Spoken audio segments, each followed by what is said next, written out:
Kayden Jackson, mate.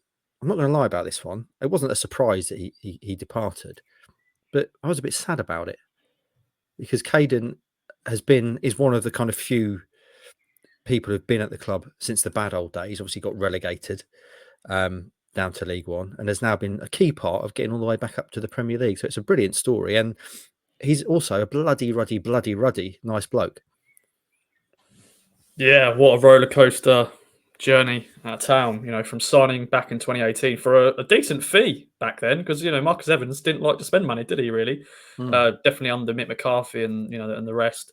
But yeah, signing from a Accrington team, and then got relegated, as you said, and then League One under the Paul Lambert, obviously, who chucked him into the bomb squad.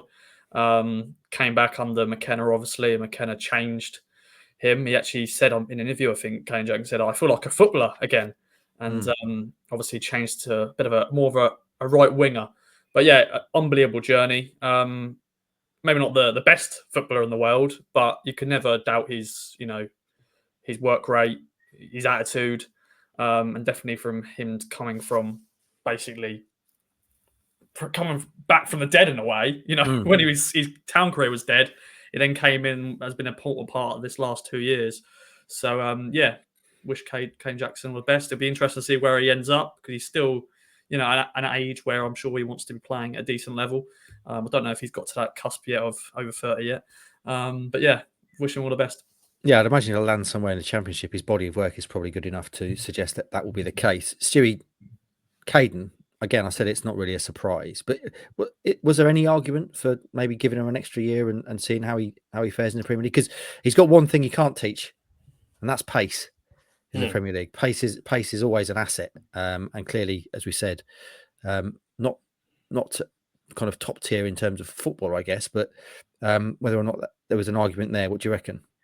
That would have been the strongest argument, and also the fact that he wouldn't have broke the bank in terms of wages. And if you're trying to sort of do something significant transfer wise, there have to be sort of good squad guys, and Kayden has been that, and I'm sure would have continued to be that. I think he's played at virtually every level, going all the way down quite into the depths of non-league. He'll have played. So for him to have maybe capped that just even with a minute off the bench in the Premier League, I think would have been nice for him to kind of round off his career. But for me, it felt like for him to continue his Ipswich journey, they would have had to have missed out on promotion. And when they did go up, it felt like that was probably the natural end to what has been, as the boys say, a roller coaster journey. There's no other way of describing it, really. Yeah, the first season he was on a hiding to nothing, really, with that big transfer fee. I think £1.6 million. We've always pegged it at from Accrington. He'd stepped up from League Two to the Championship, 2 levels. Was handed the number 9 shirt.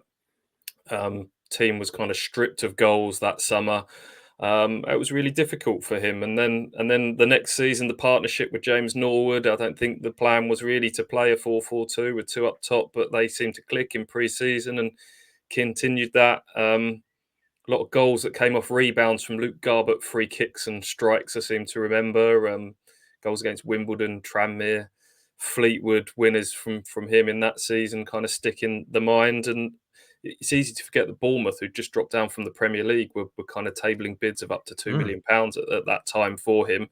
And it's just a reminder of how quickly things can change in football. As that red card against Sunderland, a bit of a reckless challenge from him when he'd been out the team for a little while, and maybe that was just a bit of over-eagerness, and then Paul Lambert completely overreacted and called him a disgrace and stuck him in the under-23s. And there was that whole thing about both him and Nolan were in the under-23s, but Paul Lambert wouldn't say why the two of them were. I think John Nolan had said that he didn't really want to travel up to somewhere up north to be the 19th man, not even be on the bench, and that was all a bit silly.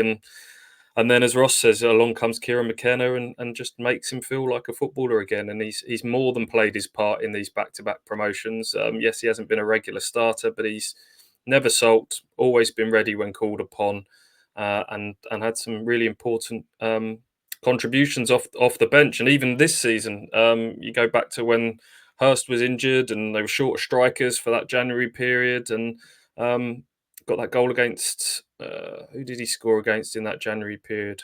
Sunderland, wasn't it? It's Yeah, kind of it's a nice little story there, given the red card he had as well. Yeah, so he won't be short of suitors, as you say. I think Championship clubs will be interested, and everyone will wish him well.